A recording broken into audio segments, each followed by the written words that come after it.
And we don't choose in our current society, in our current world, for somebody in the middle, the most equal person to come in and look at both sides and be an observer of all politics.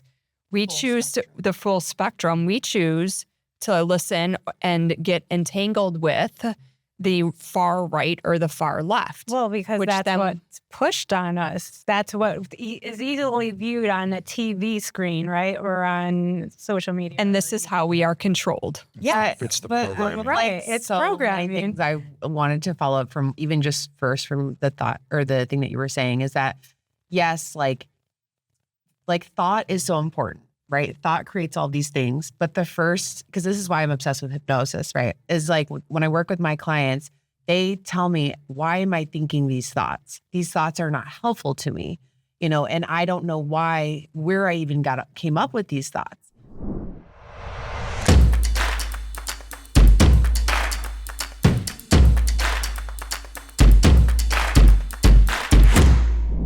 Hey guys, thanks for tuning in to another episode of Remember You. In this one, we get pretty deep about the Law of One and the 12 universal laws, which actually I believe is 13, and you'll hear a little bit more about that. So open your mind, become a parachute, and let's see where this brings you. You'll learn a lot if you keep your parachute open.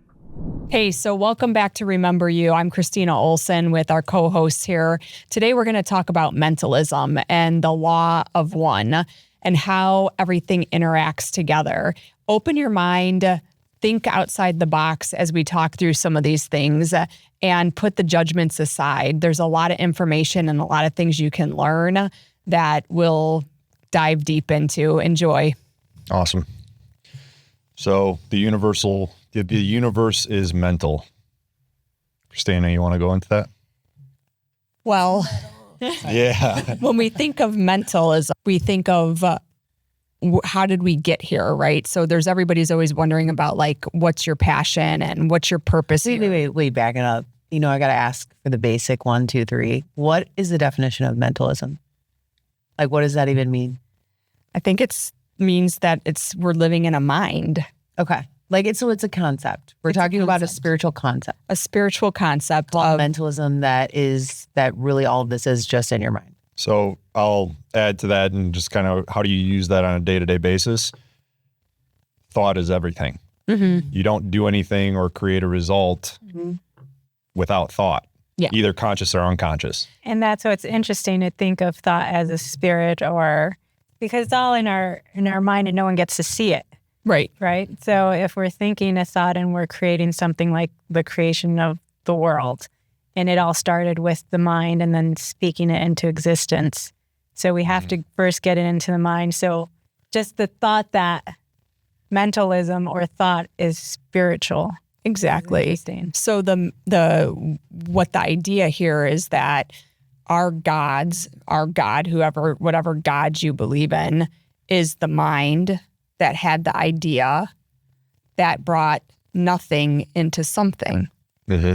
And so what exactly does that mean? An easy one that I've recently heard was the chicken and the egg. Which one came first? Both. Because the idea was brought forth by God or the mind and created out of action the chicken and the egg together so that it would be there. To add to that, what you're highlighting is time is an illusion. Mm-hmm. There is no what came first because they all exist at the same time.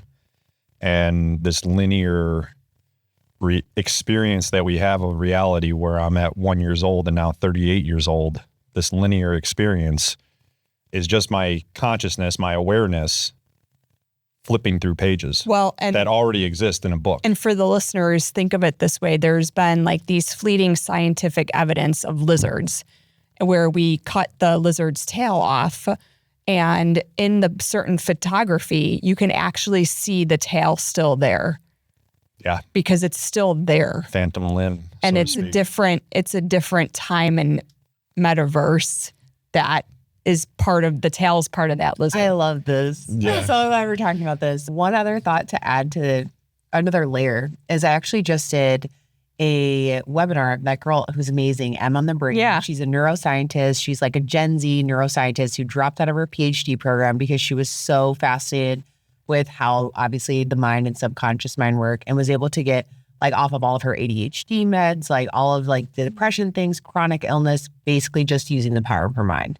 And she understands the power of the mind from like a very like scientific perspective and like her training. And one of the things that she was specializing in was in these labs where she was working on measuring how people's eyes work. And one of the concepts was about how your eyes perceive light and like essentially how your perception of reality is, as human beings, is completely limited to our current capability of like perceiving light. So like certain animals see completely different colors, completely different, textures. And it kind of makes me think that it, like, immediately my first thought when hearing this in this like awesome little class that she had was just like, what else from a frequency perspective are we not able to see, hear, feel, and touch?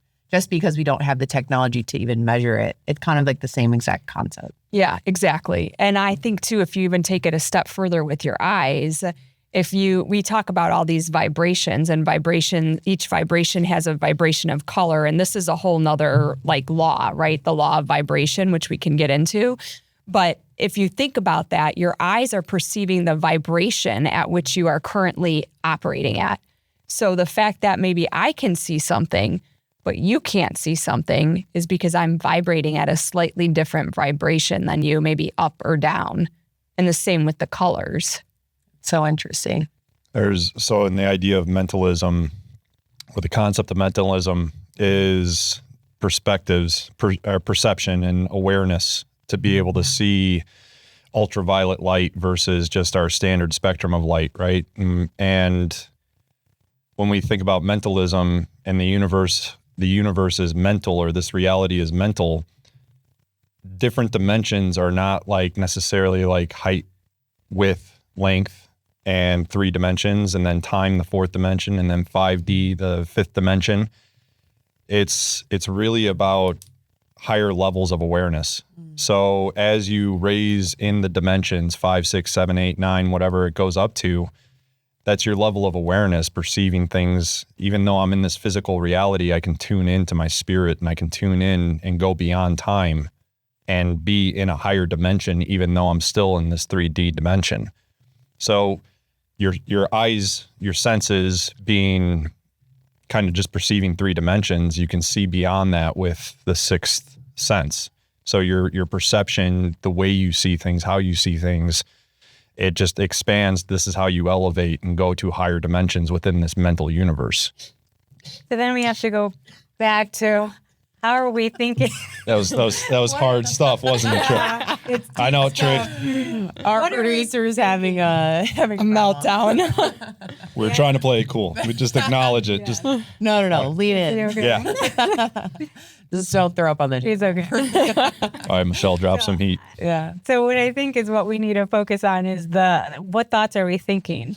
Sorry. What thoughts are we thinking that's creating our world? And then besides that, as we're growing up, we're perceiving what we're watching, right? And forming opinions and changing our thoughts. That's right. And changing our world. And I think it's very important to touch on the law of polarization, because when you think about how this law is being used in our current society now, let's bring it down to earth, okay? It's very relevant to talk about this, and it goes into what you were just saying with the thoughts, right? So when you have politics, I'm going to just jump right. Actually, I'll take a step back. When you're looking at this concept, you're looking at like hot and cold. What is that? That's a polarization. You have a hot and you have a cold temperature. The way you feel hot and cold might be way different than the way I feel hot and cold, hence why people love to be in different like climates and stuff like that. I might love to be in the cold because my body loves the cold. You might love to be in the hot because your body loves the hot. What it is temperature. It's one thing. Okay. So now if we take that same concept and start to think about polarization with politics, you have the far left and the far right. Okay.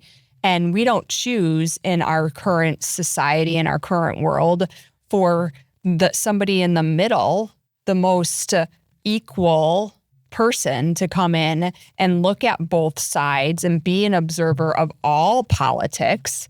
We choose the full spectrum. We choose to listen and get entangled with the far right or the far left. Well, because that's what's pushed on us. That's what is easily viewed on a TV screen, right? Or on social media. And this is how we are controlled. Yeah, It's the but programming. Right. It's so many programming. things I wanted to follow up from, even just first from the thought or the thing that you were saying, is that yes, like thought is so important, right? Thought creates all these things, but the first, because this is why I'm obsessed with hypnosis, right? Is like when I work with my clients, they tell me, why am I thinking these thoughts? These thoughts are not helpful to me, and I don't know where I even came up with these thoughts.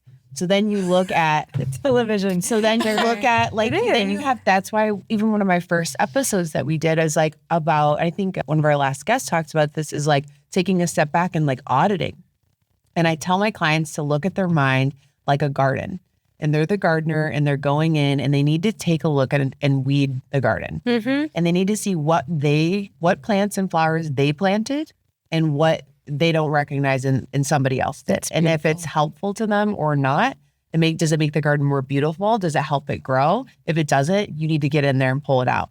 And oftentimes they'll go in and realize that's something my mom always said. Mm-hmm. And my mom's. And so it's like, yes, your thoughts, amazing. It's this powerful tool, but it's like getting grounded in it first and auditing what those thought patterns are. It to me is more important than anything. Because I have clients who have intrusive thoughts. Yeah.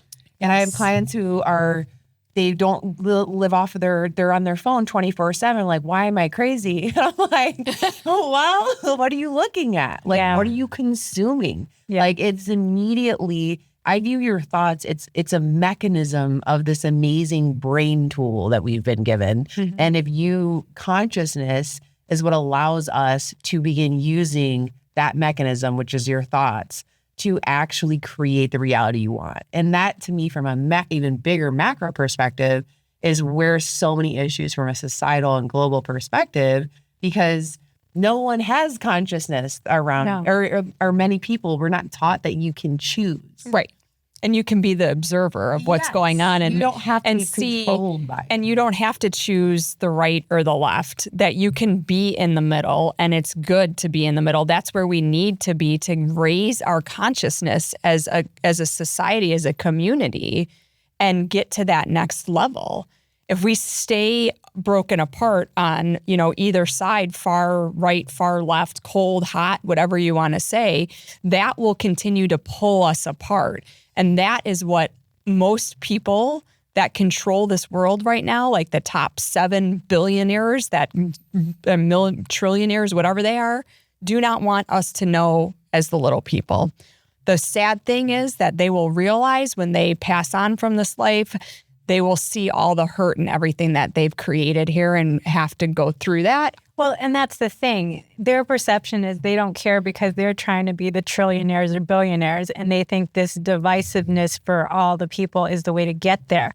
Once they change their perception, and once we all stop playing into it, then it can change. Mm-hmm. Once we all realize we're creating here, if we pay attention to that news story and get all sad about it or upset about it or emotional and start arguing with people about it, that's what's feeding into what their story they want to push, right? That's right. And divisiveness. And instead of us working together, believing in a beautiful future, an abundant future, a happy future, and nothing full of addictions, then we can rise above all that. But no one's doing that, and no one's realizing what they're thinking and what they're watching and perceiving is affecting our world. Honestly, I think that's because we're not taught.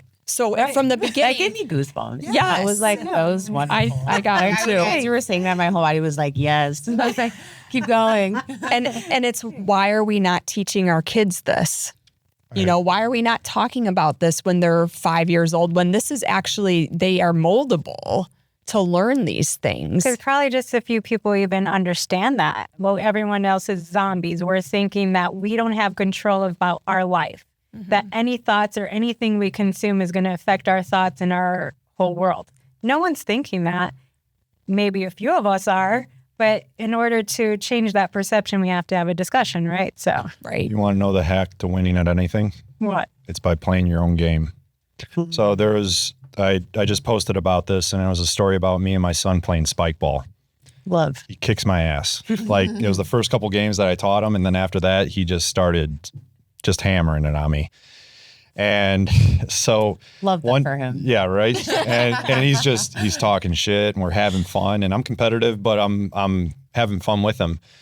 And we were outside in my front yard playing spike ball one day, and I got my golden retriever out there. She's, roughhousing with us in between the game, and we're just having a great time. It's beautiful. It's sunny out. I'm spending time with my son, and he's slaughtering me in the game.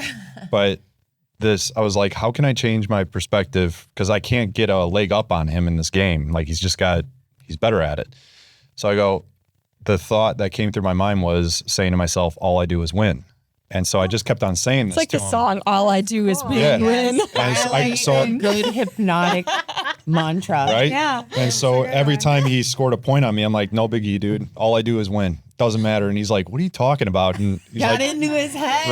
right? So I started making a comeback in that way. But the true perspective was, I'm sitting here playing with my son in the middle of a day while everybody else is working their ass off, and I got a business that's thriving, and I got everything in order, and this is like, it's beautiful, it's sunny, I got my dog out here, I'm healthy, I'm spending time with my son, and it's like quality time. I can't lose. Yeah. Even if he beats me in this game, I'm still winning. Right. And so I've always thought this in certain ways when it comes to politics and the corporations and the oligarchs that are running the show that are trying to get you embedded into their game. You don't fight fire with fire.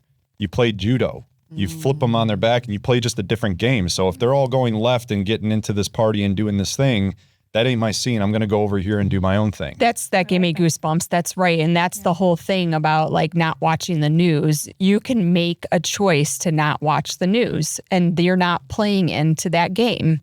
And you know what? All those people who believe in a World War III, they can go have their World War III, but I am not playing into that game. I'm going to have my world over here. Peace, love, Yes. and joy. Like, let's create that. Michelle and I were talking about charities the other day, and how it's like breast cancer awareness month or whatever awareness month, and you're bringing attention to the very thing that you don't want. Yes. Right. I was thinking about that, putting these on. I'm like, am I bringing this? Yeah. It's like you got good intentions. Right. Yeah. No, go finish. You got good intentions, but like what I wrote this down. I was like, what charity would I invest into? It's peace, love, and joy. Okay. So what would that look like? Let's invest into a sanctuary. Let's invest into an outing that brings out the youth in you. Go for men, it's going paintballing or hunting or something like that. But it's like you're investing into something, call it charitable, whatever you want. But now you're creating and living through example, not the thing that you're trying to prevent, but the very thing that you embody, which is health, vitality.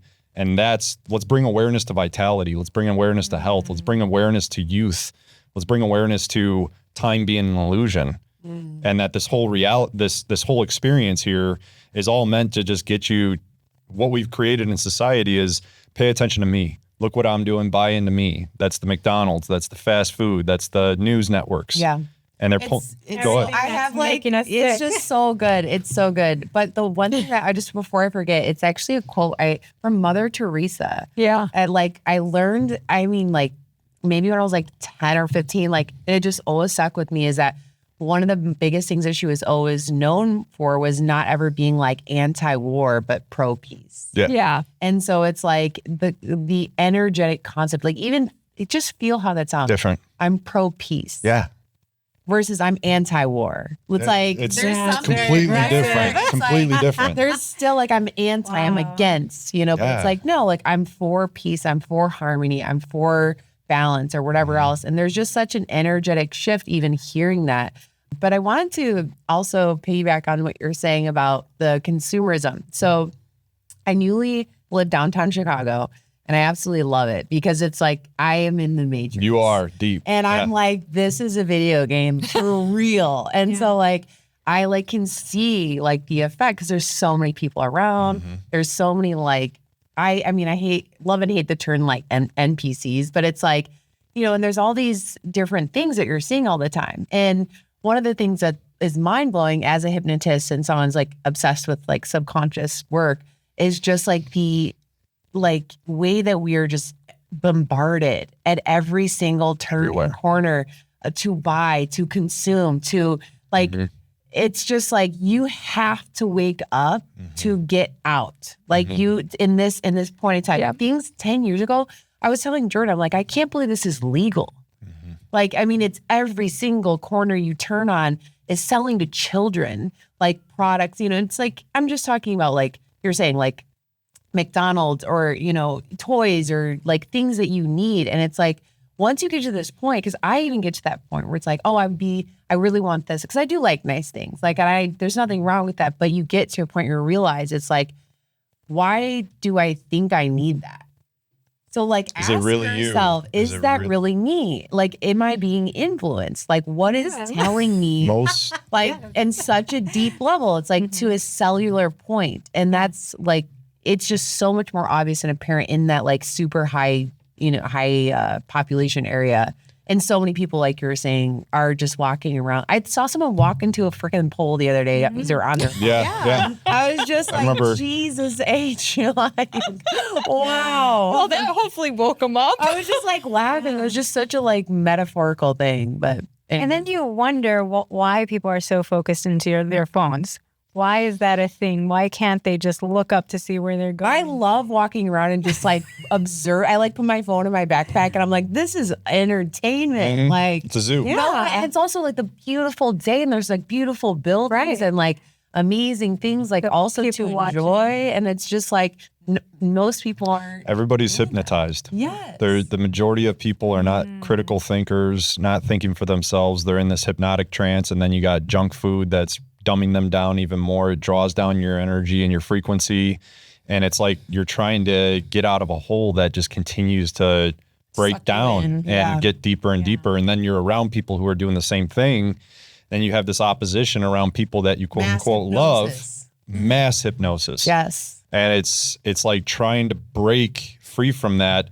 I'm amazed that I somehow, I broke free from a certain programming. And it's like, I was so entrenched into these systems and this way of being. I think too, though, it's like, and for the listeners to just bring it back to you, it's about like, where is there no judgment for you? So when you're talking about like junk food or alcohol, or we were talking about like porn addictions before this, who set those boundaries up for you? And there's this like polarity again of like, too much porn or too much junk food and none. Yeah, you go extremes. And how do you makes it wrong? And also, to make it really quick to clarify too, there is no judgment from my perspective as I'm sharing these things. Like, it's more of, I used to be that. That's like exactly that, it. like, Yes, that's like, what I meant. It's like I used to be even, and I still am like, it's not like, it's just like a different, where are you at your level? It's there's different levels of it. It's finding this middle ground. It's this, and maybe this is what we really focus on today is like the polarity of finding that middle ground between all the judgments that we've been told. So we lived by all these rules growing up, right? Like say you were grew up in a super religious house and alcohol was forbidden. And so then you go to college and you have a drink of alcohol and everybody's partying. And now you're like, oh shit, I just screwed my whole life up. I'm going to go to hell and all this shit, right? When really you're not. Just find your middle ground. Like there's an okay space to have a drink as long as you're not beating yourself up about it, right? There's judgment and then there's discernment. Yes. And the observation, the self-reflection that you were saying is above and beyond thought, right? Like where it's like your ability to be able to view your thoughts, your feelings, your experience and go from a third person point of view or watching a TV show and going, oh, this is happening right now. And it's okay to make the choice to have the drink or have the food or do the thing. But it's more important for you to question, why do I want it? Because once when you understand the why behind what you're doing, now you can go, oh, sure, I'll do that. Or no, I don't want to do that because it's not fulfilling or whatever it may be. That's right. That's exactly it. And I'll share a personal story about that. Yeah. I had a lot of trauma, all things that I clearly chose coming into this life. And I would probably say that I had a alcohol problem up until probably a year ago. When I finally asked myself those questions. I went on this long journey this year of observing my life and discerning, what does alcohol do for me? And why do I always take it one step too far with alcohol? And why do I have to have alcohol at every weekend and till a point where I pass out and I can't remember, and what is that doing for me? It was hurting me in every area of my life than helping me. And it makes me really sad to think about it. But I had to understand that continuing down that path was going to create probably death at some point in the next decade, or I change that. And now I am at a point where I used to drink bottles of wine. I don't even like wine anymore. I don't even like the smell of it because I chose what is alcohol doing for me? Now, I'm not saying I never have a drink. Maybe I have an old fashioned. I like an old fashioned once in a while, but I do it in a celebration. I do it in an intentional way of I'm celebrating. I'm celebrating a birthday, or I am enjoying a drink with my husband so that we can say, hey, congratulations on a new contract or whatever. But I'm not doing it to push those feelings down anymore.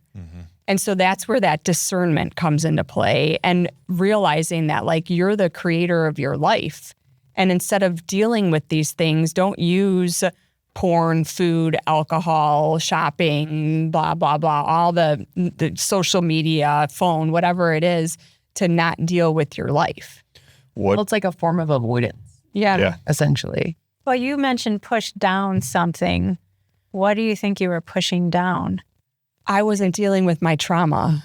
I had a lot of energy issues where all the trauma I was holding it in my body because the more that I've learned about these 12 laws of the universe, the more that I've learned about different modalities, hypnosis, I wasn't letting the energy move through my body. And so I wasn't dealing with all those traumas and letting them literally I needed to let them go and realign myself with the light and love that we are, the joy, all these higher vibrations, because this world is so dense, it will literally push you down and it'll stay in your body. So back to the mentalism thing and the law of one, right? We're all from source. We're all made in the image of God as people perceive it and talk about it. And you are me and I am you. And this judgment is this self-sabotaging action and frequency thought pattern that continues to just bury you and put you into a corner or a box, whether you're extreme left or extreme right. You're judging the other side for not having the same views. And it just starts to pull and create division when source is bringing us together. Yeah. And I think about this, what's the one thing the enemy can't do? They can't love us. They can't love themselves. That's why they're acting in the ways that they are acting. So the judo move, when they're going left and I go right and I'm not even playing their game anymore, is to love thy enemy, is to truly see them as a reflection of me. That's beautiful. Yeah. Right. And so now you look at the worst of the worst. And I saw this, one of the hardest things for people to deal with is pedophilia and how horrific that is. And there's a couple guys that I follow that focus on saving the kids. And that's one aspect to it. This one guy was speaking on a podcast and it resonated with me with the idea of charities. What are these guys preventing? This abuse to children, right? Trafficking and all this stuff. They're focused on the trafficking. This guy helped save the kids, but what he went is a step further and he goes, I want to understand why these people are doing this. So it goes to understanding. It's going more to the root. You need to heal the people who are hurting people. That's right. And if you believe in multiple lives and reincarnation, those pedophiles that are hurting people were probably at one point the kids being in a different life. So you actually come up with it's like, okay, I'll give it another example too. It's if I am a white person that just hates on black people, in another life, I was a black person hating on white people. So this, and this judgment is coming out just like an addiction to say, hey, you got a trauma, some unaddressed things that you need to address. Back to the pedophilia, the guy who was with the anti-trafficking, and he was talking about why he needs to understand why these people are doing this to fix the problem, because he was saying a victim is going to go one of three ways. They're going to heal and they're going to move on. They're going to be extremely deliberate about saving people, and number two. Or number three, they're going to cause more pain and actually create more victims, right? And he's like, I want to get to that third group and figure out why they're doing it still.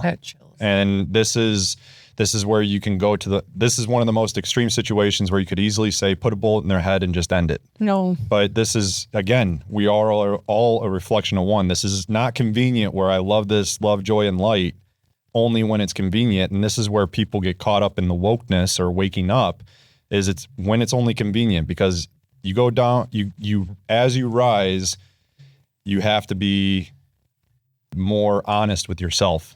Well, the question I wrote down, one second, and I think this is really important, is does the mind blow itself up?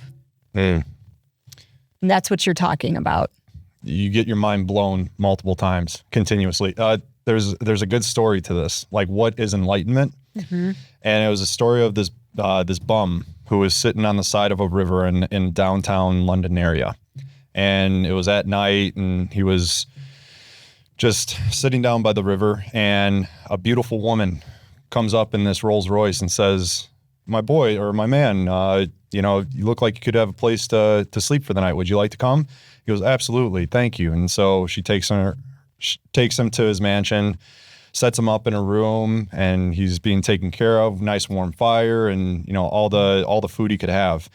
And as this woman goes laying to bed, she realized that she didn't say goodnight to the man. So she starts to come over into his room, and she goes, my fellow man, you look lonely. Would you like me to sit down with you? And so she proceeds to start and scoot closer to him on the bed, and all of a sudden he falls into the river. And the whole idea is like he was imagining this is enlightenment, where you think you're going and it's a beautiful paradise. You'll just find yourself smacked and waking up going, that was nothing what I expected. It was nothing like what I expected. And your trip to enlightenment, when you think you know it all and you're being humble with this, I'm a higher level of myself than I was 10 years ago, but by no means am I anywhere where I know I'm going to be.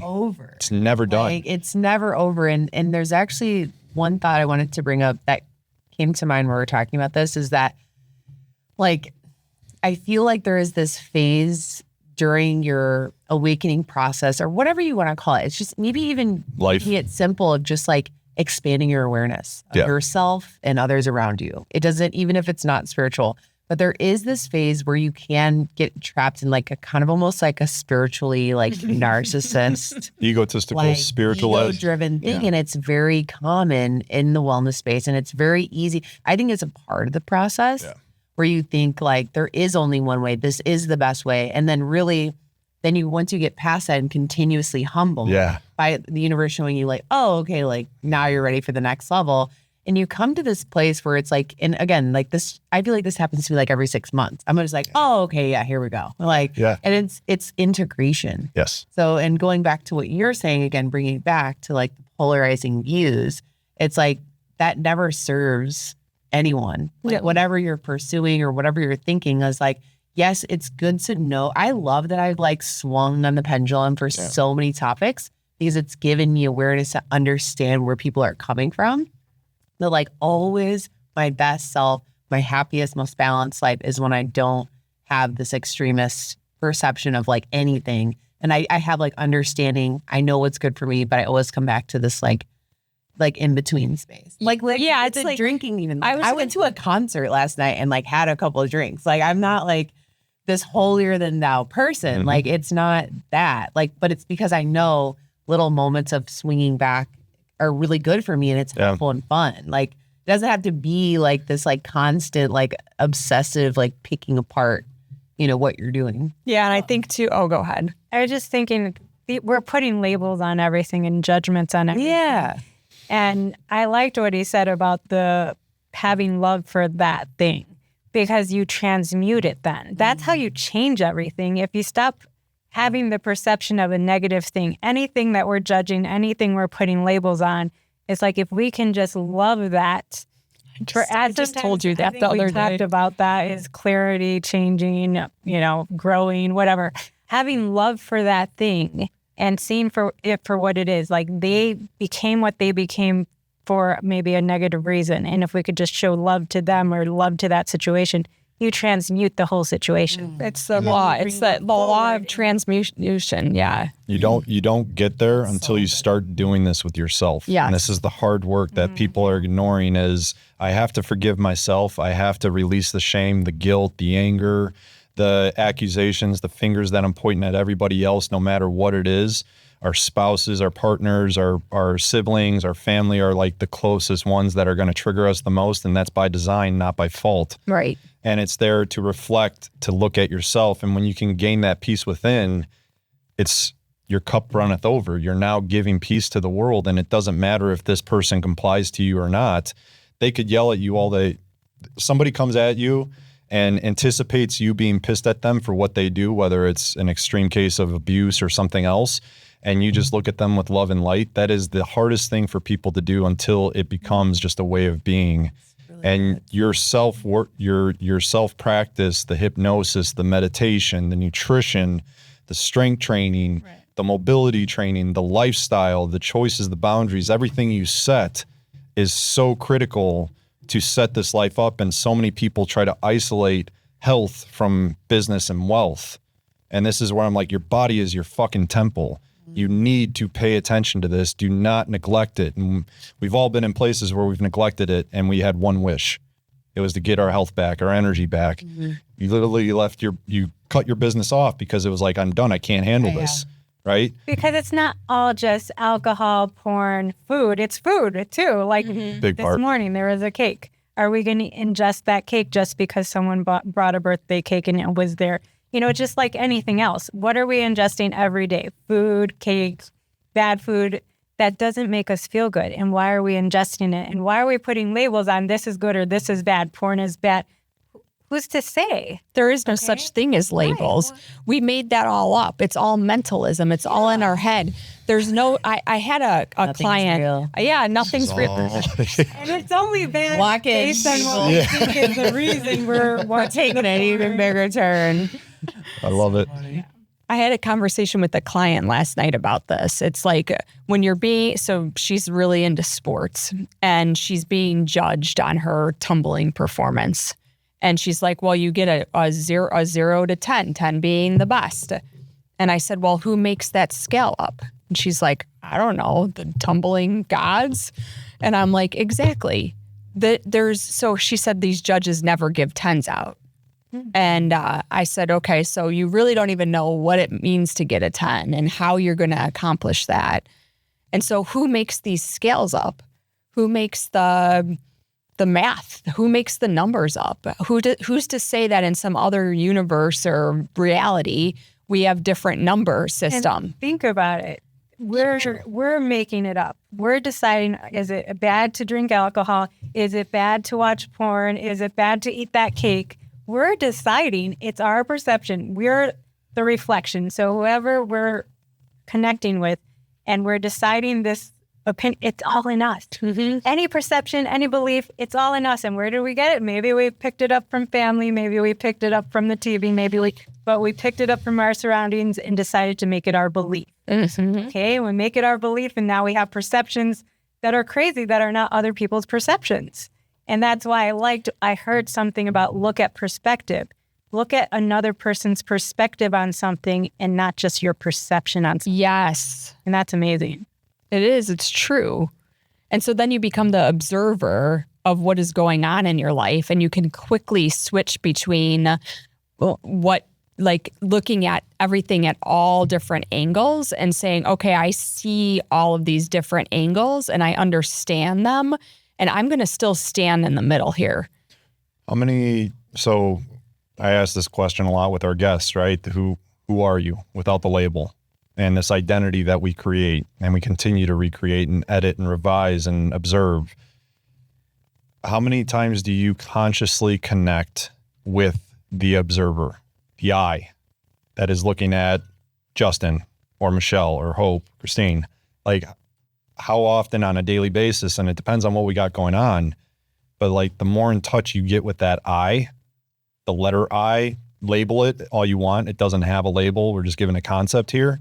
But the one observing the observer, like stepping back. It's like, I was talking to Michelle today about, a frustrating situation. If you can, that draws energy from you. Can we share this? Okay. So she was talking about this morning, having a conversation, and this person was just draining her because he was talking at her. Right. And it was just like a half hour of just spitting stuff out when she didn't have any room to share, or she was thinking about, like my mind is going to solve the problem, because that's how my mind works, is how do I solve this problem?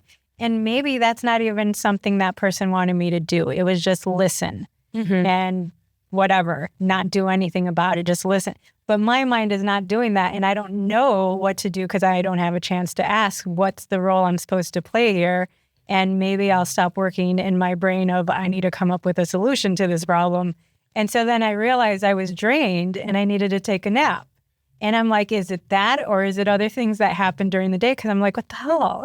So, hold on real quick to just give the cue here. As she told me that, I was like, you need to step back and look at this as a TV show. You don't get drained when you're watching a TV show. So observe yourself, the me, the identity, Michelle, listening to this person and noticing the frustration, the anger, the drain, or the neutrality, or the gratitude, or the appreciation that this person is in front of me and alive and well, or the empathy, because I used to be there. Like you talked about, Hope. It's like you look at these people and go, I know where you're coming from because I've been there myself. And I know people that are even further past me look at me and they're like, I get, like I used to be where you're at. Yeah. Like there's always levels. There's like always different levels or whatever. But one thought that came to mind really quick, my dad actually taught me this really young, was when you're in situations like where people are coming to you, and that is just like before they even start just asking, are you looking for advice or just for someone to listen? Yeah. And like I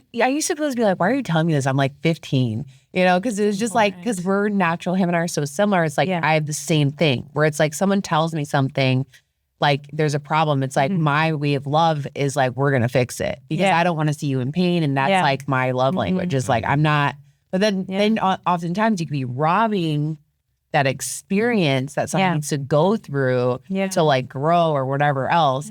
But just stopping and asking, I do it all the time now. My friend Emma called me the other day and she's like going through it. And in my mind, I'm like, okay, here's the game plan. I'm like, I know X, Y, Z. Like, I'm going to do it. And then I just ask, I'm like, are you in a space where you want me to listen? Or that's what's so interesting about that. When I was attempting to do that, I wasn't allowed to. I wanted to just keep going. So what I was thinking in my head now is I have a belief system about myself that I'm a problem solver, right? And so if I have this belief about myself that I hear things and I want to solve them in my head, then that's what's going on in this situation right here when I don't even need to be that for that person. You see? Yeah. So it's about me still. It does. It goes back to kind of like, who are you question, right? It's your title. So just in like a company even, right? Where we all work in companies, whether we work for ourselves or we work in a big corporation, but you title yourself and then you sit in that perspective as that title and you accumulate all these responsibilities that you put on yourself. And so if you go back to what Justin was saying more about like, let the movie play out, pretend like you're watching it on a movie screen. And instead of being like reactive immediately to it, just sit back and say, all right, you're talking to me, you're draining me, you're not letting me get a word in edgewise. But not even do that because that'll drain you. Who am I going to decide to show up as today? Another thing to take it even a step further and get it to a higher dimension of what you're talking about, problem solver identity, is that the truth is that there is no problem. Right. There's only get to that level, because I have this mantra my partner used to say, don't fix the blame, fix the problem. So that's in my head, right? And then it seems like that's my persona in my relationship when it shouldn't even be. I don't need to fix anything. And There's no problem. And what I love about this group and our cohort here is that there's always an acceptance to a higher level of things, where it's like, I talked to my son about this, and it's a process, but like if I mention these types of things, like, hey, there's no problem, only a situation. And he's like, what? It's the same thing, whatever. And I'm like, but I'm like, I love him so much. right? But it's like, so and so you just have to allow that and just I go, deeply okay. relate to him. Like that's like attitude where it's just like you're kind of like how my dad was. It's like you're instilling this like amazing wisdom. It's gonna be so It's good. it's planting seeds, because my Right. dad was the same way. I'm like, dude, you're crazy. Yeah. Like these things that he would do, and now I'm like, I'm even deeper than him into this stuff. The other thing too, we're talking about like labels and so identity. We're creating attachment to this identity, and the more we attach to this identity, the more selfish we get. So the more I got to be this way, or if you do this and threaten me, then you're impacting my identity, and this is me, and now you're threatening everything that I built, and this is the ego chomping at the bit, going, I need to survive. If you don't fight back, then this is gonna cause me to die. Whatever fear you have related to it. Id Yeah. in identity. It's the one keeping you safe. Yeah. Or it's actually hurting you, right? Paradoxically. And this is that everything you're talking about with judgment, discernment, and seeing both sides. It's if you can see the paradox in the thing you're focused on, realizing that it has to both exist and doesn't need to exist at the same time. Now you're in a place, you're on that razor's edge of being able to just be and have it's not that you're indifferent in a way that you don't care. It's just that you see all angles. So like when I was a kid, my dad had the big old camcorder and he would do home videos. And there was a home video of me where like I scraped my knee after riding a bike or the big wheel, and I'm crying like it's the worst thing. And he's just taking the video. He's not doing anything. So I go immediately to my mom who's gardening, and she looks at it and goes, "You're fine." And I just go, okay. And I stop crying and I move on. But it's like, it's because of that parental awareness, that being that you'll survive, you're fine, right? It's not the thing that happened, it's the reaction to what happened, which ultimately determines the experience. So, I mean, they talk about this with kids, and you're going through the childbirth hypnosis thing where it's like from what I understand, like we're innately able to swim. But then we teach through the fear, oh my God, don't go there, don't go in there. Or we're projecting the fear of being in the tub by themselves and they're going to drown. It's that fear that projects and creates and instills into their DNA. And we're programming ourselves from the womb, beyond. Well, Oh, it's like 1 to 8, I think, is like you're open. it's like you're completely, You're open source. you have no belief systems. You're like literally this new being. Like, what is everything? Like, Could you, Yeah. could you imagine taking a baby and just the mind that it's thinking and then creating everything that it thinks? Like, it would be cool. Wouldn't well, it's just like, it's actually That's fun. what we're doing. Well, no, that's but Yeah, this is the consciously. it's kind of like when we were doing that phone call when I was in my kitchen and we were like doing some manifesting together. What I do is I try to pretend like I'm a baby, where it's like, I've never seen this before. And like when you're a baby and like when you're a kid, you don't have any shame of like playing or like being silly or like Getting we're excited. manifesting. Like, it's just like we're having fun. Like, we're just like making this up. And every time that you go to that silly, crazy place, it's like there's always like this like positive reaction from it, because it doesn't have the constraints of your beliefs. That's so true. It's so true. It's like that's probably my area where I need to work on next is being playful, because I'm very like organized. I live in this like life. I'm kind of like you, like the problem solver. I'll take on as like the biggest challenges and I'll jump off the cliff to just get it done. But I have a hard time being playful. I think it's very normal. Like, I think because until even more recently, it's like as a certain age, you got to grow up. You know, it's like this program, you know, and it's like, don't get me wrong. Like, you can have like responsibility and like structure and all these things can coexist With with the- playfulness. Well, And it's so like- that, but there's not been a lot of models. No, there isn't. And like I was in my son's room and you had shared that really cool song, like that light song. And I was like, listen to this. This is the best song. And I'm in there dancing. He's like, Mom, what the hell? What kind of drug are you on?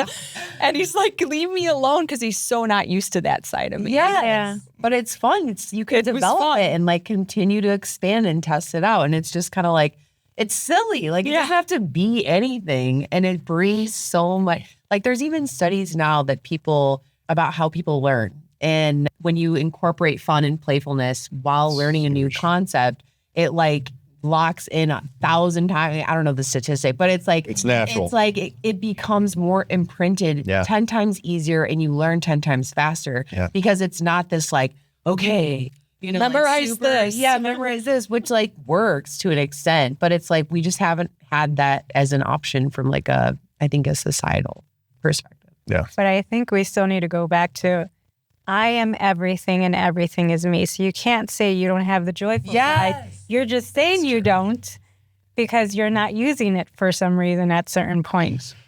Yeah. It's like the rate of the rate of acceptance is the rate of results that we will get. Like if I accept that, okay, this self-identity of like, I'm not playful, that's a cue. That's an opportunity to go, oh, trigger. I just caught myself limiting myself. Now what do I need to do?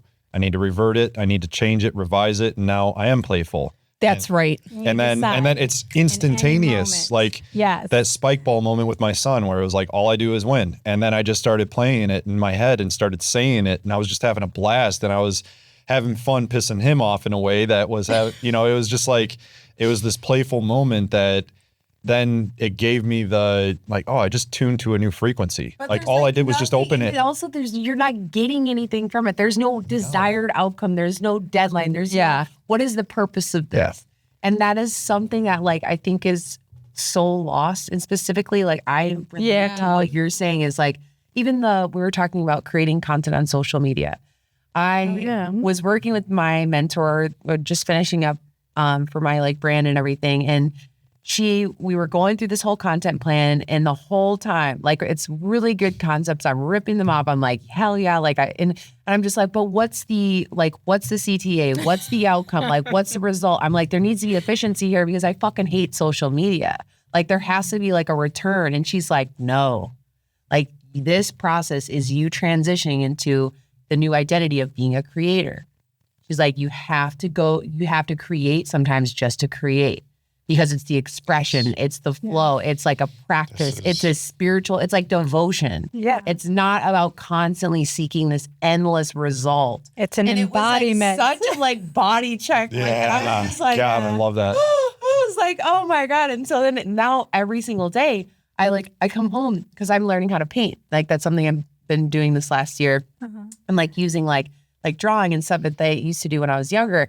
But I hold myself back. I'm like, the settings aren't perfect. I don't have enough time to like make sure my brushes are right. And so then I'm like, what the fuck? And so I now just broke through that. And now I just literally sit in bed and I do my thing. And like, even if it's 10 minutes, because I'm so tired from the day, it's like, just create. Like it doesn't have to mean anything. And it makes me feel so good. Like it doesn't have to be anything. Well, and I think it goes back to what Justin was saying about like quickly realizing that you're, oh shit, I'm labeling myself. I got that perfection back. Like, and then being able to say, I'm just doing this for fun. Like it's just part of this life experience that I'm having, and like pull me back, become the observer, do what's going to make me happy in the moment and follow my passion and pull myself back from those identities that I keep putting on myself. And the playfulness, I'm sorry, go ahead. I was just go. You sure? Okay, I know we're feeling the energy here. I was just gonna say that awareness doesn't make you permanently high. It makes you rebound from the lows way faster. Yes. So it's like it's not about feeling the trigger or not feeling the pain, avoiding the negativity, not feeling anger, not feeling jealousy, not feeling judgment, but it's polarity, the law of polarity. You get that hit of negative, whoop, and it's not judging like negative was bad. Thank you, negativity, for putting me into a positive sight or perspective. And it's that the faster you can rebound and the faster you can go, you can call me out on my shit and I don't take it personal. I love it. Right? Then it's like, come on, give it to me. I love the I bullets. have to read this. It's the law of perpetual transmutation of energy. And this one is the best one so far. And basically what it is we'd be living in fear of negative situations. The law reminds us that there is nothing to be scared of because energy is usually in flux. And better still, you've got the power to transmute it and change it as you're going back and forth. Yeah. Always have a choice. That's amazing. I love it. I'm gonna get that book and steal it. I will put this in the, this is the best book. What were you going to say? Well, two things. One was just like, I really loved how you were kind of saying like, we have this choice of like what we're consuming and, you know, what we're taking in, because that is what's going to dictate our thoughts. And ultimately another layer to that I work with my clients a lot is like your thoughts create your emotions. And so really having this like gatekeeping of like what's coming into your mind, because it's going to ultimately trigger, you know, whatever these emotions are, which is so exciting because again, then you can look at your thoughts as this tool and this mechanism like, oh, I can literally think anything I want. Yeah. And then I can create and produce any feeling. Why would I not want to feel fucking awesome like, every day? So that's exciting and amazing. Yes. It goes back to like the playfulness. It's like, that's what it comes back to as well. But the last thought was just from that mentor that I was working with where she kind of checked me. She's such a good coach. She's like, she always like sets it up so it's like I am the realizing of it. It's not like, you know, her telling me what to be or do, but the big takeaway was switching my identity to I am a creator. Yeah. I am a creator. And you accepting that is and it's like, done. no one thinks that way. No. Like, Well, we all should because we're creating. But like, think about the We're creating power. whether or not we we're were just we want talking to. about like, obviously like in that small context was just social media and like, you know, I'm a creator for my business or whatever, like, okay, like, yes, like this is new. It's like riding a tricycle. I'm like, okay. But then going even macro, it's like, no, like I'm a creator. Like I really like, that is something I need to Embody. deeply like embed. That should be the only belief system. Yeah. Because that like trumps every single thing. Well, we all are creators and we forget that. And that's part of the reason why we're doing this podcast, right? To remind everybody that we are the creators and we have infinite possibilities to do whatever we want. Yeah. There's 100 different ways that one action can turn out. And it's how you're acting, what you're doing, what your thoughts are, all these things, you own it. And there's so much opportunity. We don't even understand how much opportunity there is. So imagine what we all can create if we all focused on positive things. And that's the thing I was actually thinking about this driving in about AI, because everybody's so worried about AI right now. And if we start to change the way that we're worrying about AI and start thinking, well, maybe this is the mind's idea was brought down to us to help us get over some of these thoughts and then get out of the chair of sitting at a computer all day coding and get out to the world, because maybe the mind realizes that the world needs more creation, more ideas, more different things. And maybe nature needs some love from humans right now. And so AI is getting us off our butts and onto a creative plane. And so if we think of it that way, there's infinite possibilities to make this world so beautiful, full of love, full of peace, full of hope, because we get to use our hands and create. Why do we have hands if we didn't? And the whole thing is to be free. Everyone wants to be free. It frees up our time. It's just saving us so much time. Go ahead. Here's a polarizing thing. The silver lining. This is going to be a big one. Silver lining to pedophilia is it forces us to look at the health and well-being of our children, which is the future, in a way that we can't ignore it. When it gets so bad and so heavy, you can't just turn an eye and ignore it. It's so in your face and so out there that you have to prioritize the health and well-being of the next generation.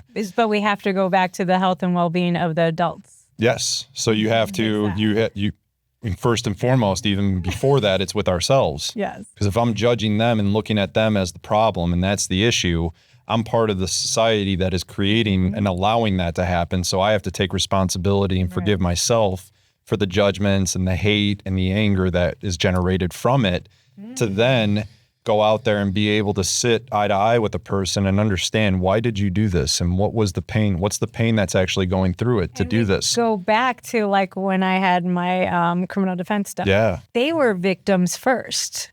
And a lot of them had experienced this as children first. So then they take this on. It just doesn't come from nowhere. Right. So to revisit that and see how we can just stop it from proceeding or going on, or Well, and it goes to the question of what's it doing for you? It's serving some kind of purpose, right? Usually when you have an action and you're repeating it over and over and over again, it's the question then becomes in your head for a listener is, what's purpose is this serving for me?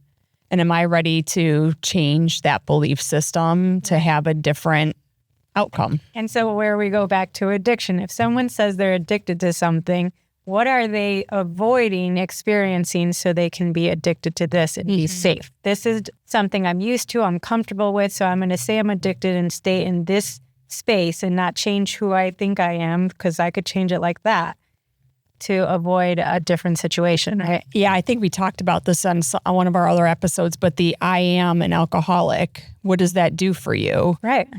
It's an identity that you're creating for yourself. And it helps you avoid something, right? Because I'm an alcoholic. I can't control that I like to drink alcohol and excessively. That makes me not able to do certain things in my life.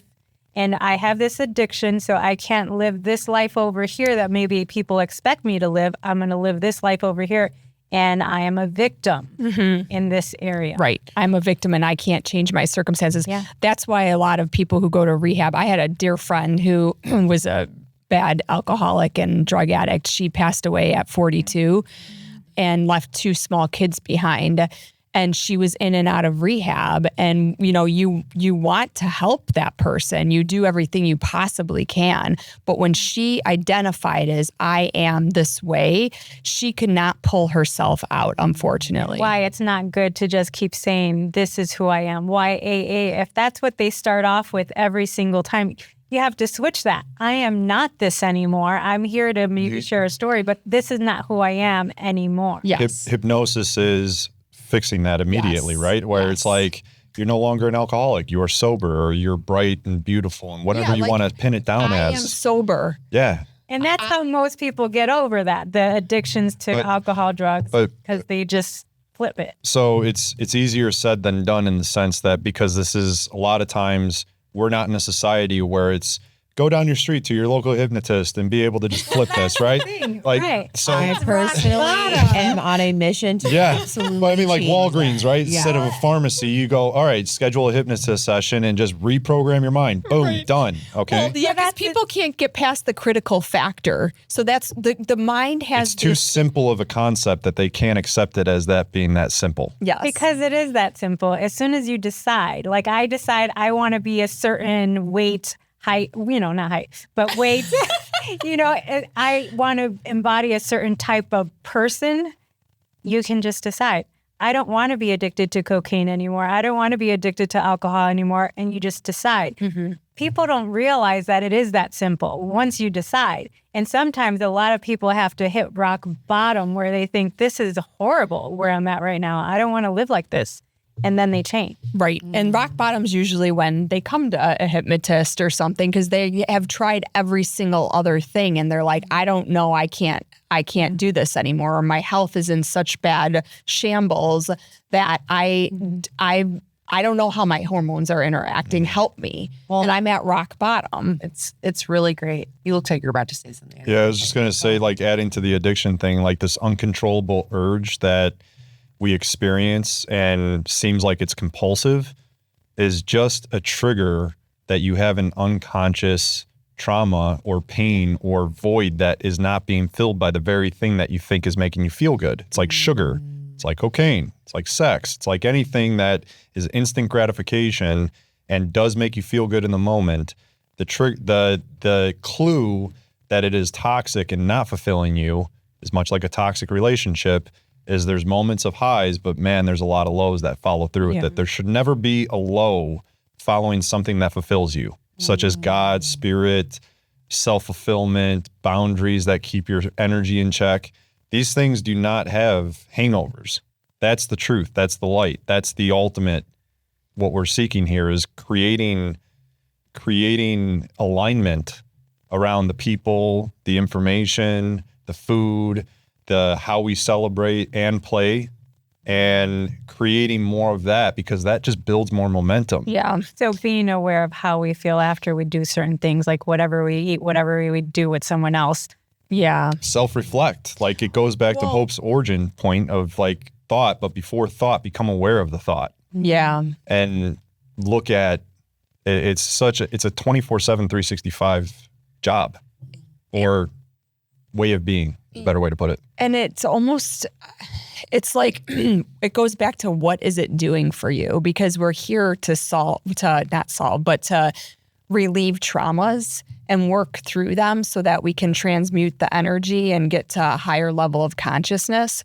And so it's not about like just changing your mindset necessarily right away about I'm just going to use alcohol again because I know it, but it's about like, what's it doing and what traumas do I have to address and have enough courage to address to be able to let those traumas go and then change my energy, which then changes my actions and my mindset. So what do you two think is the way? I mean, how do you transmute, or how do you address the traumas that you're avoiding addressing? If you don't want to address them, what are you doing to address them though? And because I don't think therapy is the answer, but there's still an awareness and a verbalization or an addressing of this thing that's bothering you so deeply that you need to do something about. So I don't know, how do you think you're going to do that? To simplify and like kind of shotgun it or just cover the whole thing is the only truth is love. They say authenticity is higher than love. Authenticity is what we define truly as love, is what I want to make a point of. It's seeing all things and being 100% clear without judgment, without any programming, being completely and utterly you without apologizing or needing an apology from somebody. It's just pure light is another way to put it. So is it love? So we're looking for that. We're love of self and others, or it's acceptance of self. It's acceptance of self, which is call that self-love. And I want love in my life. So if I didn't get love in my life, I'm going to fill that void with something outside of myself. And why do you think you don't have love in your life? And that's the silliness that because so the it's the trauma, right? It's the trauma, and it's so we make this contract when we come here to take on these traumas, whether they're past life trauma or whether it's trauma that we take on in this life. We have to release those and let go. Those are our identities.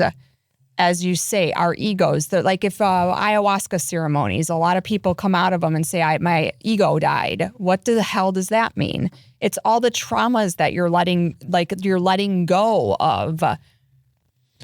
False. I think you have go for it. So anything outside of authenticity, anything outside of love, I define love as clarity, without judgment, without any attachment. I don't need anybody, but I love being around you guys. So it's like, it's this paradox in a sense where it's like, it's this lack of attachment. It's like flowing water. If you stop the river, it's no longer a river, right? Like you just need the wind. You can't stop the wind, all these things. You can't stop growth. It's ever expanding. This is the law of the universe. But if there's a lack of love, why do you believe there's a lack of love is the question you need to be asking yourself, because it's a falsehood. If it's anything less than love, then it's false.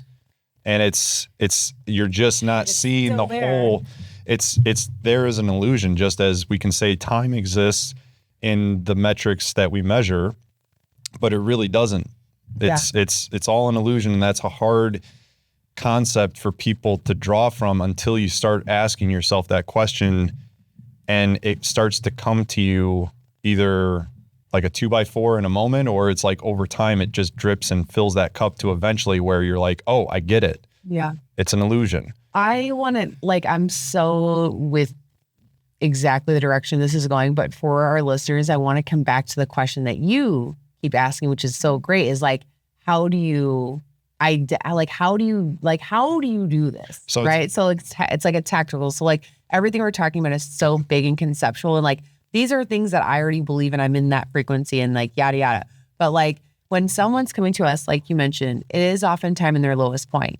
And when you're in your lowest point, your thoughts are usually really heavy. Yeah. And your beliefs about yourself are usually really heavy. And it's very hard to Pull out of that. like tell these affirmations aren't hitting, you're like, I love myself. No, I fucking don't.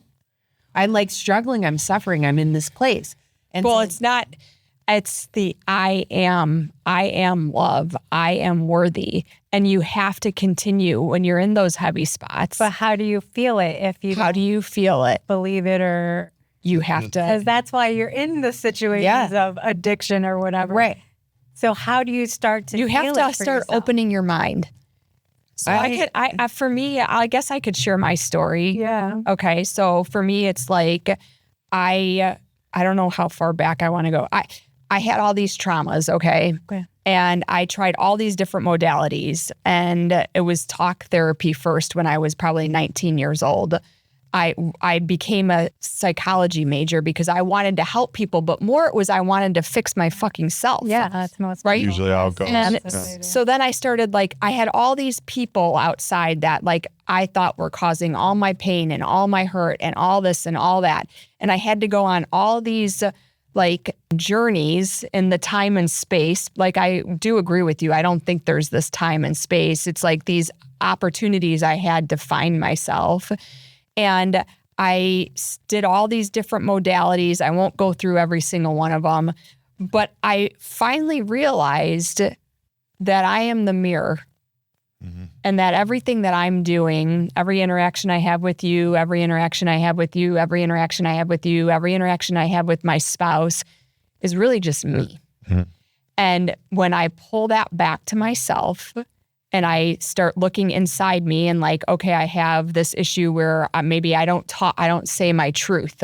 Okay, I'm going to clear my throat chakra. That one just happened recently for me, where I can now speak my truth and be like, okay, maybe I'm going to help somebody else out there that maybe you're looking at me and I'm really bothering you right now, but something I'm saying to you is going to resonate because I'm being my authentic self. And I love myself enough to heal my traumas so that I can come forth and be the best mirror to you that I possibly can be and love you and say, you know what, maybe I don't quite understand what you're talking about here, but I at least can view your viewpoint of it. Yeah. And now I'm going to come and listen, or I'm going to give you whatever I have that you need at that moment. And that's love. That's seeing the other person clearly, even if you don't agree. Yeah. It's discernment. It's being able to see that and go, yeah, they're coming from this point of view, and I'm willing to understand this person. I want to know where they're coming from, why they believe that, and help that. Once when a person is felt and seen and heard, the guard goes down. Yeah. Because it's like, oh, I'm being my authentic self and I'm being exposed for the very thing that I thought people were condemning and judging me for. And I realized that I'm loved. Like we berate ourselves. We're our own worst enemies when we have these uncontrolled urges and thoughts that we act on that maybe, and it's all shadow work. Like the shadow is screaming out, and I got, there's only certain people who know my darkest parts of my shadow. The sad thing is, though, everybody should. And that's what, we're using this as a voice box. Like I said, there are addictions. Our mess is our message. Yeah. Right. And so for me, it's been this journey for a long time, but realizing that women, sex, that has been my outlet. That's one of the things. My shadow was just and call it a guy urge. It's a societal urge. It's hypersexual. Both sides both genders are hyperinflated with these thoughts and all these things. but it's really just, it's replacing love with physical attention and touch, right? And it's, you're not getting, you're feeling the love in the moment, but then long term, there's a lot of pain and trauma that we're all dealing with that we take on as we get more deeper connected physically. And then it starts to just unravel and make everything else hard. And the only thing eventually at the end of the relationship. Yeah, exactly. But that's my point is instead, I know, but this is what I was unpacking. Yeah. And I was able to unpack all what I just shared by asking the question, what am I replacing this with? Why do I have this urge? Why is it continuously come up? And what is it trying to tell me? And when I started to realize that it's just simply, I'm replacing it for love, and that's silly. Okay, I don't need to do that. Yeah, but we're taught that. And then the other important piece, yes. The other important piece means a lot. Yes. That's how you go. Yes, exactly. But I mean, besides others. You want acceptance. But it's not to I'm not going, cold turkey type thing and just like being a choir boy here. What I'm saying is, what I'm saying, holy. Yeah. So it's, don't swing one way or the other. Yeah. Find that middle ground. Find the middle ground, but it's bringing consciousness to the thing, because there is no wrong. There is no wrong here. So it's bringing consciousness to, I know why I'm doing this, and I'm acknowledging why I'm doing it. And now you're no longer have this unconscious hangover for why you're doing the thing that you do, whatever that urge is.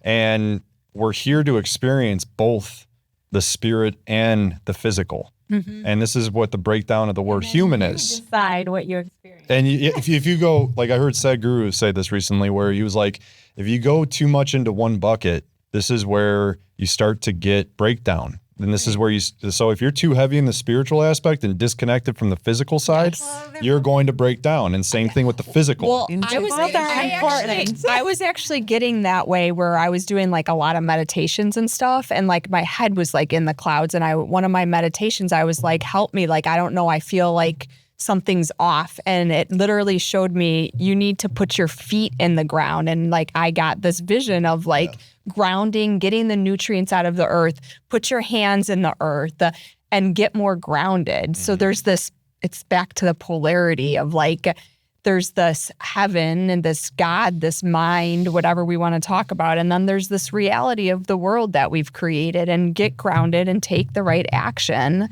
to have that middle ground. And I want to make a point. The thing that I just revealed as to like the void that I'm trying to fill for the lack of love, or the lack of the toxic belief that there's a lack of love and I'm not able to fill it. You realize that that's a facade and that's an illusion. Mm-hmm. Love is the only truth, and I have it all right here, right now, and always. So now you go, oh, okay, what can I replace it with? And for me, it's been nature. Where it's like, it's something I've always done, I've always gravitated towards, but now it's got like a whole different perspective, a different hue to the very same thing that I've been doing my whole life. And now it's like, it's replenishing me, it's healing me. And now I'm like, I'm able to take a moment and go, okay, if I'm like hyper focused on the sexuality, I go outside, connect with nature, it just completely not numbs it. It doesn't numb it. It just transmutes it. It transmutes it, and it also allows me to just process and go through it in a different way. But I think you mentioned detachment before, so I think there's something deeper here, a form of protection. So, for sure. Right. Yeah. So you can have sex and be detached. Yeah. And so if you're detached, how are you going to have the love, right? Because the love comes from feeling safe with that person. Well, the law that goes into the law of gender, which we haven't even talked about, but it's so it's about finding, it doesn't matter what relationship, maybe it's nature, maybe it's a best friend, maybe it's a lover, maybe it's whatever, a family member. You have to find your middle ground of feminine and masculine. Yeah. And so that's what you're struggling with right now. And it's like, you have to figure out, like, that's true. Sorry. But it's sorry. Protection. What are you protecting yourself from? What do you think is the danger in loving someone, right? Well, you think you're going to get hurt or you're going to lose something, and so it's a silly this detachment barrier to deal with. I'm going to have sex with these women, but I'm going to be detached while I'm doing it. So I have a barrier and it's going to stay there and I'm protected. Because well, I mean, you really want to get into this? Yeah, your parents were divorced, right? Yeah. And so you grew up with this notion of, I don't want to get too close to anybody because that will happen to me. And which one of your parents had a lot of hurt from the divorce? Oh, both of them. They did it in different ways. It was like my mom expressed it through kind of how I lived a lot of my life, which was just not going to date anybody. So, I had a clear barrier where it's like, hey, I'm willing to go this far, but I'm not willing to go that far. I got this and this going on in my life. That's all. And I would set the table already. I would set the boundaries. Yes. And there was a specific outcome that you expected to happen. Yeah. And the only expectation that I had was take it or leave it, and if it was in alignment, then it worked. If it didn't, then that was fine. But it was always surface level. But it was always surface level, and I was attracting the same type of hurt, right? The other people on the other side, the other women, were experiencing hurt in their own way, whether we knew it or not. We're just sharing the same traumas in a different way, or two sides of the same coin. And it's then when you start to realize, why am I doing this and what's going on? And you start to realize who was I. It's finally like you wake up in a room and you see the party going on. And you're just like, why am I here? Like, this no longer fits me. Like, this is no longer my vibration. And it's not a judgment thing. It's just a discernment. It's an awareness to go, and it doesn't mean that the urge doesn't go. The urge is still there. What do you do differently? Do you know what love can look like? That's where you start to in a relationship and not setting these boundaries. Sometimes you don't. Sometimes you don't, because I had to move through this. I feel like I'm talking to myself 5 years ago. Yeah. I had to learn through multiple different modalities that I didn't know what love was. Love's not sex. Love's not always being connected to somebody and never leaving their side. Love's not solving somebody's problems. Love's just being. And love's loving yourself first and understanding, what the hell does that mean? And I can't tell people what that means. They have to find it for themselves.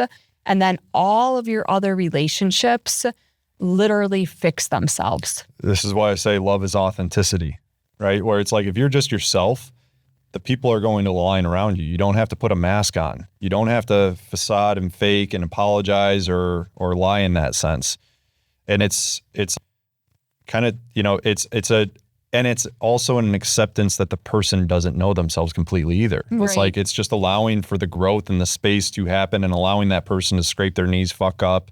And forgiveness is that ultimate reset button where it's just allowing us just to continue to move forward and move on.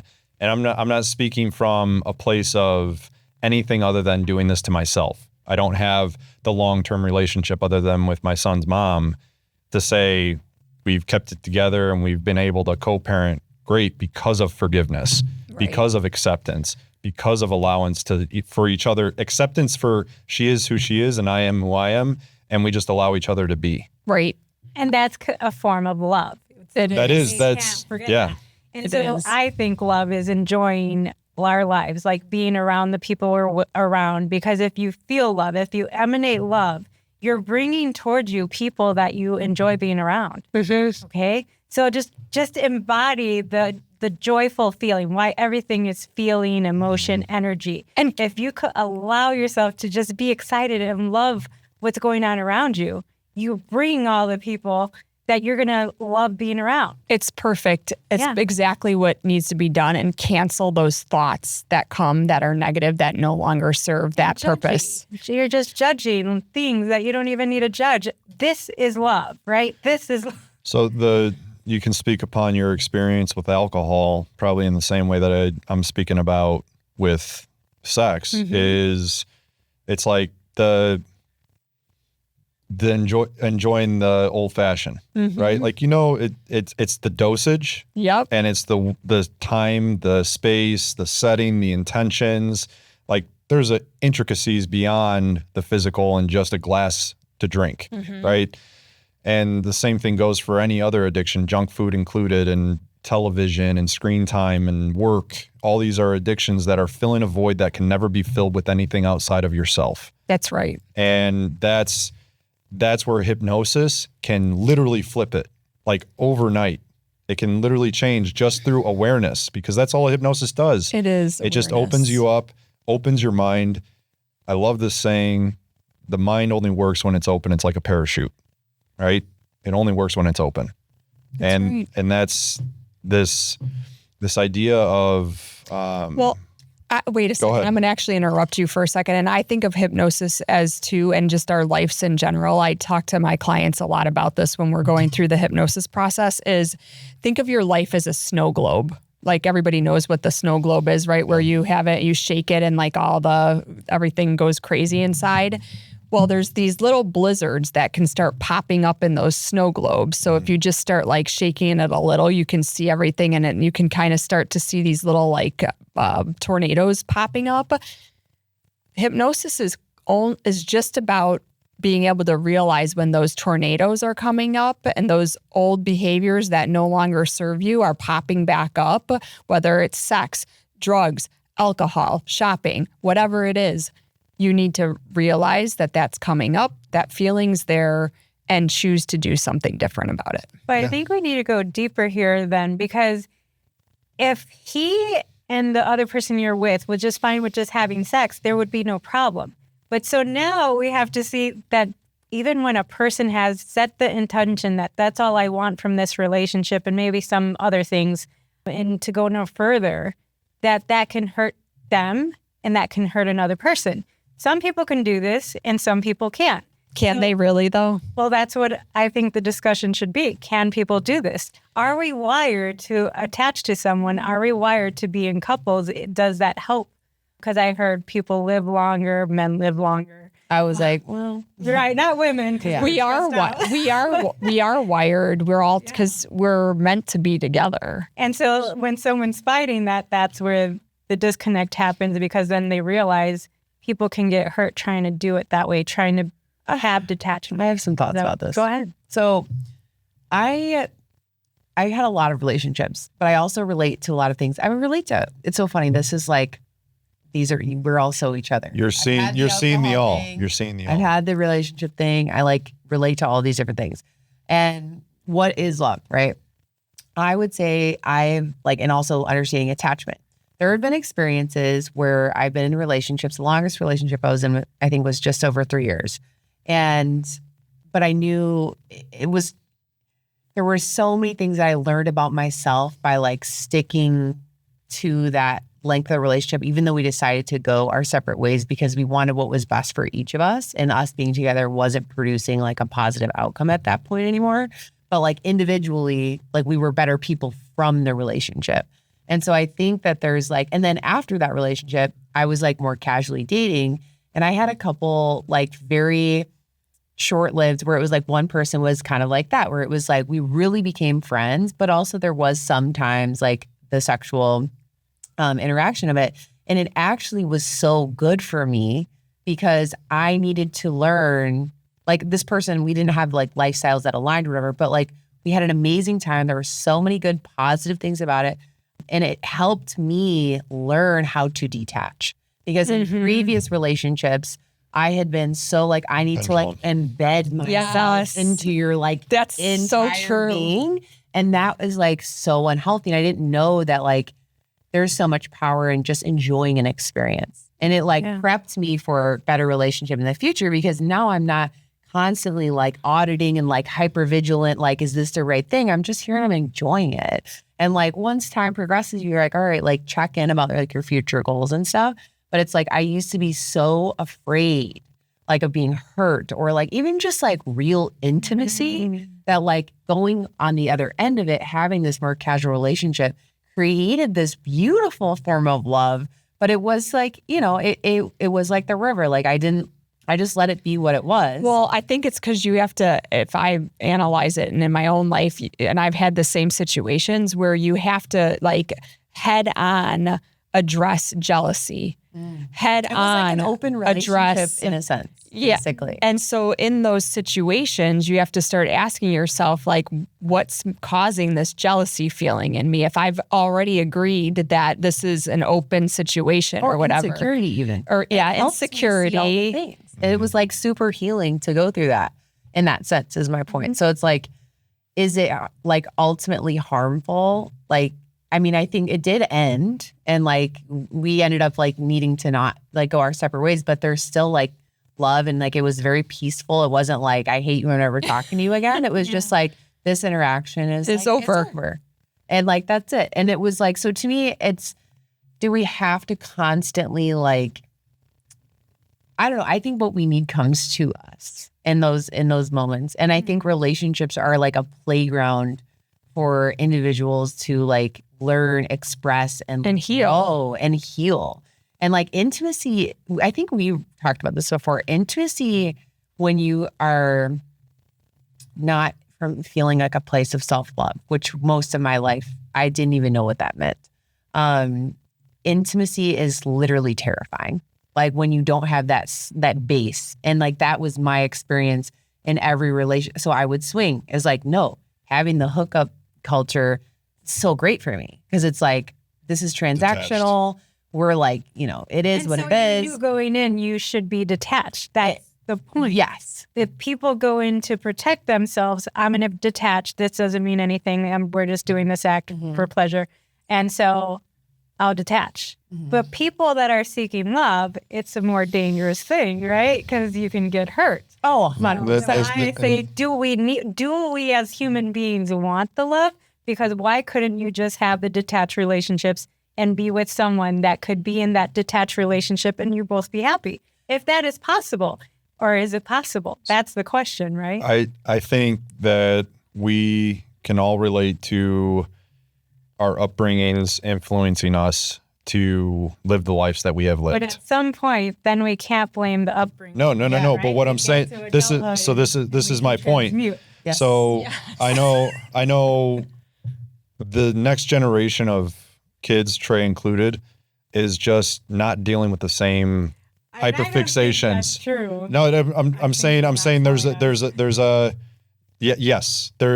certainly some good masks and in every generation. Michelle's talking about, like, I'm saying that they're not hyperfixated on sex, and we've had a conversation about had conversations about how we see how they know how to hide it. Adults Right. talking as disinterested, but we have to go back to our teenage years, and were we telling anyone no? What Yeah, we like were I doing? really want to go So, fuck this person. I'll say, We're not telling anyone so what we're doing. I want to say this though. I want to here. I can look at like a microcosm of some kids that I train, and I've been talking with the parents, and I myself being a witness of my son, and going, this generation is just different. And I mean that as a feature, not a fault. And I'm not saying they're going to go through their trials and tribulations and they're going to go through their own addictions. I think that's part of the process of growth and evolution. But the way I see it is, we are exploring, we're here to explore and experience everything that that reality has to offer. And it's a choice to go down that path and experience the open relationship, or to stay committed and be monogamous, or to be a monk and not do anything. Like All three. Right? So it's like, I literally, after all those experiences, I was like, I'm going to be celibate for 8 months and like literally not drink anything and just see what this feels like. Then. And all of them had immense value. Doesn't it bring you back to like where you are today? You have to come back to the middle. Yeah. So this is where it's like, imagine growing up in a family where they're sound in touch and in tune, and they're not judgmental, and they're not condemning wrong or right or this way or that way. And this is where I get into, what sparks my interest in somebody in terms of actually taking their advice is not anything beyond their level of peace, because that's the ultimate. So it's what their level of peace is what ultimately gets me to a place where I'm like, I'm willing to divulge and you could be a possible mentor for me in some way, shape, or form. And this is not black and white, like your level of peace and I'll listen to you, like in a certain aspect of your life that you're performing and that I appreciate, and you have a level of peace that I can respect and that I emulate and vibe with. I'm willing to really take in the information. Whereas if somebody who's hyper successful in business, but completely stressed out, I'm looking at them going, don't really, I see what you're doing and I see where you're going, but I'm not really going to be taking what you're putting down. I see what you're saying because, you can't follow everyone. But at the same time, everyone's level of peace is going to be different. Like we're going to live different lifestyles and be at peace with that because our belief system about that lifestyle makes us at peace with it, right? So you can have a different belief system about how your life should be. And that's the conflict you're having right now. So the situation that I'm in right now of it's like accepting. So conflict would be like me fighting the thing. It's like I'm accepting of it. It's part of me. It's my shadow. It's an aspect of me that does drive me and elevates me and amplifies me. And it's part of the human experience and spirit period. And that's what you like. You're a certain way of being, and then you have to work to get to another way of being that you think you want to be. Is that what you're thinking? It's all right. So if we attach a mission to this life, and it's to get to know ourselves, know who we are, and then by that selfish mission, we shine light on the generation ahead of us or that's coming ahead of us that we're raising, and we're showing them the light and the way of being, then you start to show them a different way of handling the same thing. So it's like as a simple, very pulled back view of this is like strength training. When I started training, I was 12 years old, training in my basement with basic weights and just lifting heavy shit. And then as I got into high school, there was a program that the coach assigned, and it was like, we were again, just kind of lifting heavy shit.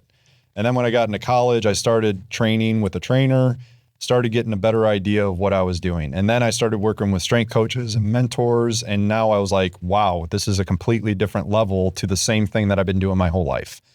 And this, is it going? It's really bright. Yeah, it's really. Right now, so I don't know what that means. But back to the point of this evolution, if I knew back then what I know now, I would train different.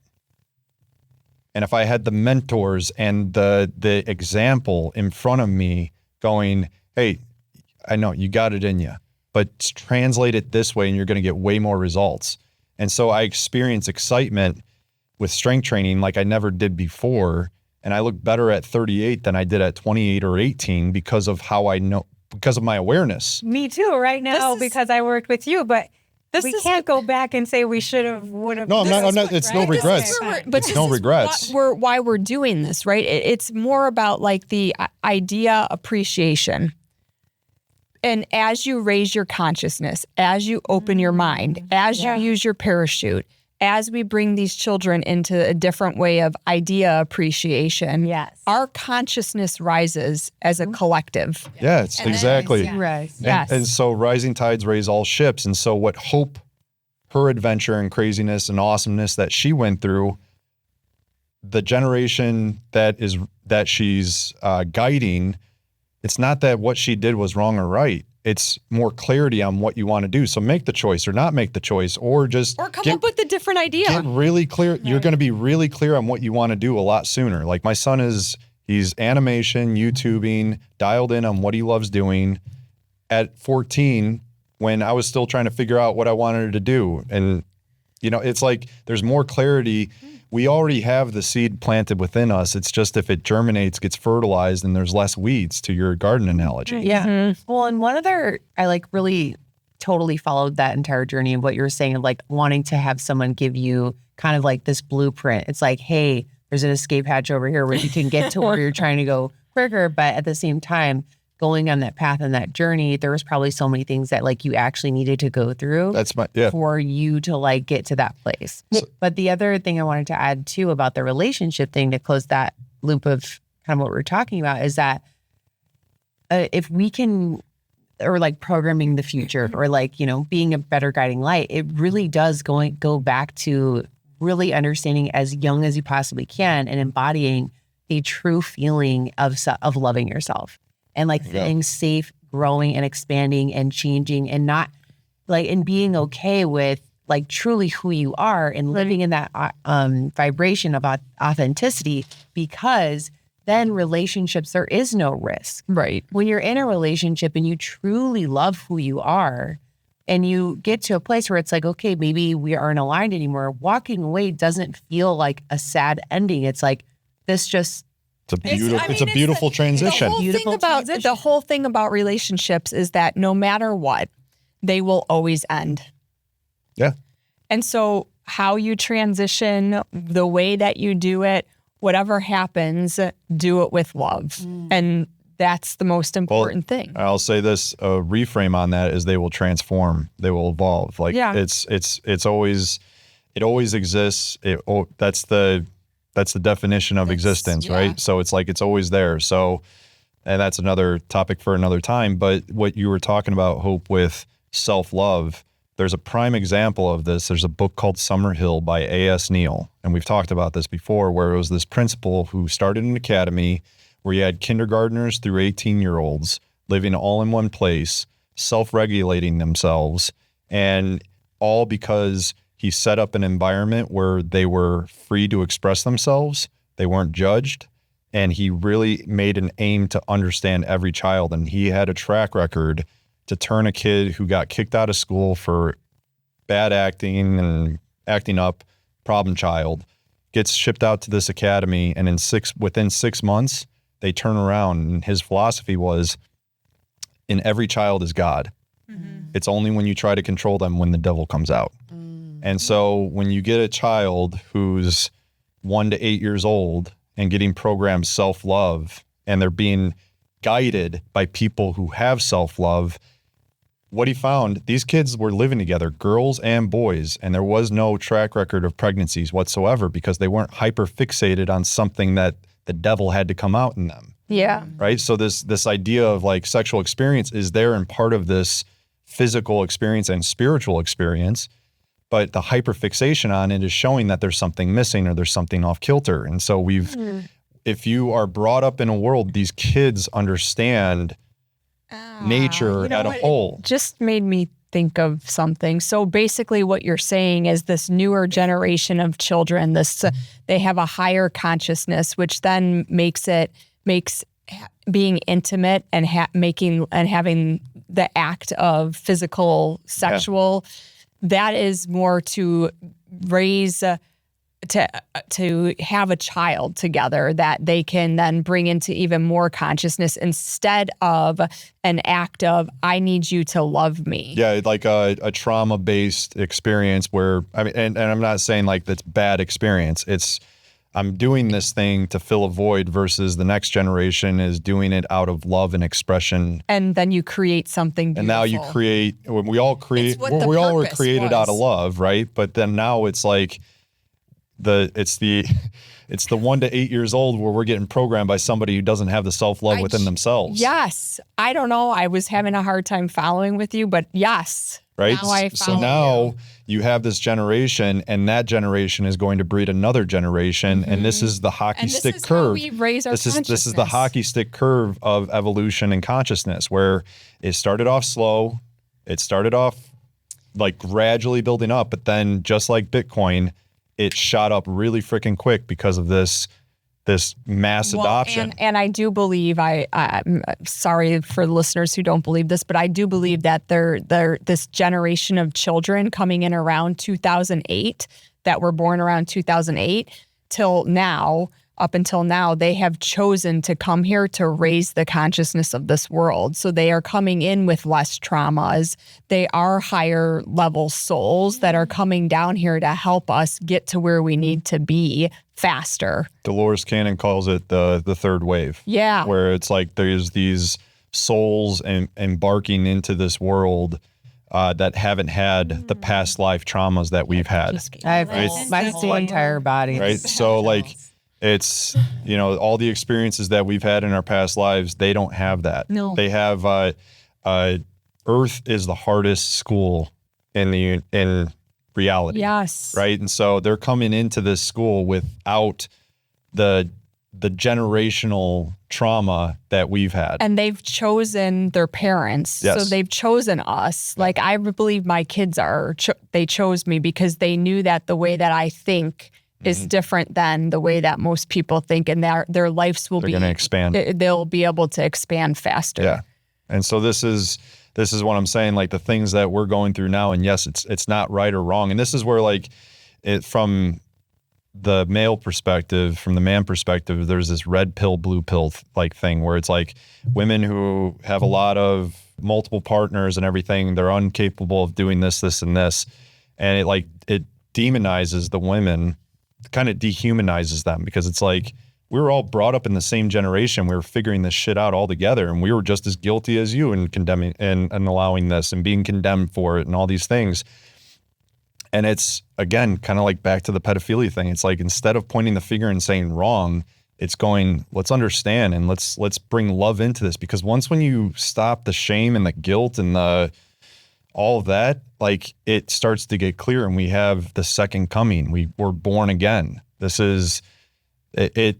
You don't go through this life without pain, without lack of awareness, or you go through with a lot of lack of awareness until you start to bring forth, what am I getting at? Bringing in awareness to a point where you can just see that nothing is wrong. Everything is meant to be.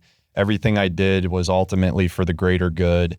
And now how can you transmute it, transform it for the next generation to not have to deal with this? This is like, there's a reality out there where there is no pain. There is no hate. There is no. Well, you're starting at the base level of self-love. Yes. Yes. And imagine starting your whole journey and your earth guides. I always call my mom my portal. I'm like, thank you for being my portal to earth. But it's like, we're the work that we're doing now in these conversations and like the therapy, the modalities, whatever. Eventually it's like, hopefully those things are just integrated into the next realm of just like, these are tools used to like regulate, but it's not like needed to like take away anything. Right. And you're more at a baseline of like, you're just like your whole family unit is at a base level of that self-love frequency. The like best baseline I have as far as example goes for like what's possible, I think of Bashar. Like, if you ever listen to Bashar, the truth that is spoken through that channeling is just like, we're all one, we're a collective consciousness. It's not like we're a hive mind and you can't think individually for yourself, but it's just the absolute known truth that we are all one is all. There is no judgment. There is all love. And people are asking, but what about sex? Like, how do you guys do that? And what's this world? And so it's a different realm, a different higher level of consciousness. And what they're saying is, the way I imagine it, like, imagine an orgasm and you just feel that way all the time, but without the attachment to it, where it's just like, this is your vibration. You're just rich and energized. And, I come into this podcast, I'm fucking amped and I'm like ready to go. And it's like, call it what you want. It's just like, it's really amplified energy. And imagine feeling that way all the time, regardless of circumstance. And there's channels through that we can access, and we're accessing it now more than ever. I think what you're all saying is that we're reaching this enlightened level of being. So heaven on earth. So why we can feel an energy that high right now, because we're not focused on the physical, which is like the Matrix way of being, or the Hollywood way of being, where they're pushing sex to get us out of the enlightened way of being, heaven on earth. Seeing the positives, having the love instead of just the physical. So if the new generation is coming and doing that, we can also be doing that. We can not also not be focused. We'll be there. We will be there because they will bring us there. But we're already there we can already be there in our minds. We are already enlightened. We're already discussing this right now. Yeah. So we don't have to be at the lowest root chakra, the red area of the lower roots of our body, like fear, shame, guilt, sex, and just focus there. And we can be enlightened and say, there's more to this, because I'm a spiritual being just living in a physical body. And how do I enlighten the world, enlighten myself, enlighten the people around me, and just have heaven on earth instead of thinking there's something beyond us that's heaven. And I think that's a good stopping point, actually, because then I think the next episode we could go into a little bit more about the other laws, and there's action and compensation. I feel like we should have, this just came to mind, like, because this conversation was really good and went in so many different directions. I wonder if there's an opportunity or interest at all of like people listening and then sending in any questions to like follow up. Yeah, I love or that. like calling in to do like almost like a live Q&A, because like everyone has these different perspectives of like what we're talking about, but then also the application. That's the action. Daily life. And that's what I think. I mean, we need to talk about the law of action and the law of compensation and how all of these crazy ideas that we just went through, all the metaverse, all these options, all this polarity, everything back and forth, is how do we deal with it in this life, in this physical realm? Mm-hmm. And what can we action to make our lives better? So thank you for tuning in today.